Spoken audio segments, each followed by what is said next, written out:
പുതിയ വ്യൂവേഴ്സ് വീഡിയോൻ്റെ അടിയിലുള്ള റെഡ് സബ്സ്ക്രൈബ് ബട്ടണും ബെല്ലൈക്കോണും ക്ലിക്ക് ചെയ്യണം. സബ്സ്ക്രൈബ് ചെയ്യുന്നത് ഫ്രീ ആണ്, ചാർജ് ഒന്നുമില്ല. ഹലോ ഫ്രണ്ട്സ്, ഇന്ന് ഞാൻ നിങ്ങളായിട്ട് ഷെയർ ചെയ്യുന്നത് കുമ്പളങ്ങ കൊണ്ടുള്ള ഒരു ഓലനാണ്. കുമ്പളങ്ങ എന്ന് പറയുന്നത് ഇതുപോലത്തെ കുമ്പളങ്ങ. അതിന് വേണ്ട ഇൻഗ്രീഡിയൻസ് കുമ്പളങ്ങ തന്നെ, പിന്നെ പച്ചമുളക്, ഉപ്പ്, വെളിച്ചെണ്ണ, ഇത്രയേ വേണ്ടു. വളരെ സിമ്പിളാണ്. അപ്പോൾ അതിന് ആ കുമ്പളങ്ങ നന്നായി കഴുകിയിട്ട് ഇതുപോലെ കട്ട് ചെയ്യണം. വളരെ നൈസായിട്ട് ഈ ഷേപ്പിൽ കട്ട് ചെയ്യണം. ഇതുപോലത്തെ ഷേപ്പ്, അങ്ങനെ വളരെ ട്രാൻസ്പെറൻ്റ് ആയിട്ട്. അത് മാത്രമല്ല അതിൻ്റെ ഒരു ഇമ്പോർട്ടൻസ്. പിന്നെ ഇനി ഞാൻ ഇത് എങ്ങനെ ഉണ്ടാക്കാമെന്ന് കാണിച്ചു തരാം. ഒരു പാത്രം അടുപ്പത്ത് വെച്ചിട്ട് നമ്മൾ കുറച്ച് വെള്ളം ഒഴിക്കും. ഈ കുമ്പളങ്ങ വേവാളത്ര മാത്രം, അത് വെള്ളം തീരെയില്ലാതെ വേവിച്ചെടുക്കണം. തീരെ വേണ്ട വെള്ളം. അപ്പോൾ ഇത് കുമ്പളങ്ങ വേവണമല്ലോ, അതിന് വേണ്ടിയിട്ട് വേവാള വെള്ളം വയ്ക്കുക. കുമ്പളങ്ങ കഷ്ണങ്ങൾ ഇതിരിക്കില്ല.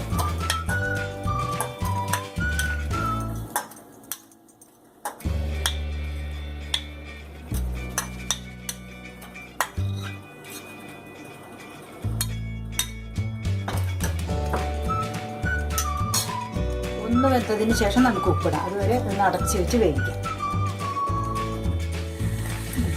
വെള്ളമൊക്കെ നല്ലോണം പറ്റി കുമ്പളങ്ങ നന്നായി വെന്തിട്ടുണ്ട്. നമുക്ക് ഒരു പച്ചമുളക് നെടുകെ കീറിയിടാം. പിന്നെ പാകത്തിന് ഉപ്പിടാം. കുറച്ച് ഉപ്പേ വേണ്ട, ഇത്ര ഉപ്പേ വേണ്ട. കുറച്ച് സാധനമുണ്ട്.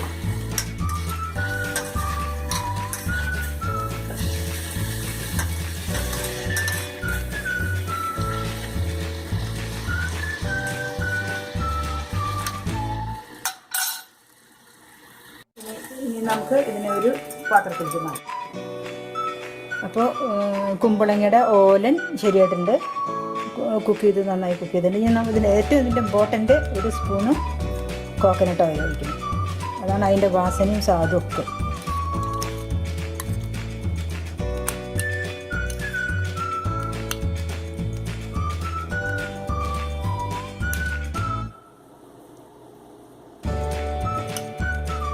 ഓലൻ്റെ പണി കഴിഞ്ഞു. ഓലൻ റെഡി ആയിട്ടുണ്ട്. ഒരു സ്പൂണ് നല്ലോണം കോക്കനട്ട് ഓയിൽ ഒഴിക്കണം, എന്നാലാണ് അതിൻ്റെ സ്വാദ് ശരിക്കും കിട്ടുക. കുമ്പളങ്ങ നല്ല വെജിറ്റബിളാണ്. ആയുർവേദത്തിലൊക്കെ ഇതുകൊണ്ട് രസായനങ്ങളൊക്കെ ഉണ്ടാക്കും. അപ്പോൾ അത് ദേഹത്തിന് വളരെ നല്ലതായിട്ടുള്ള സാധനമാണ്. ഈസിയാണ് ഉണ്ടാക്കാൻ, ടേസ്റ്റിയാണ്, നല്ല ടേസ്റ്റിയാണ്. കുട്ടികൾക്കൊക്കെ ടേസ്റ്റ് ഉണ്ടാക്കും. ഇത് പാലൊന്നും ഒഴിച്ചിട്ടില്ല.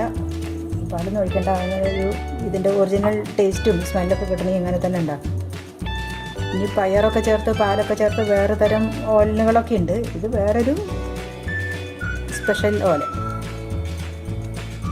അപ്പോൾ എല്ലാവരും സബ്സ്ക്രൈബ് ചെയ്യണം. Thank you.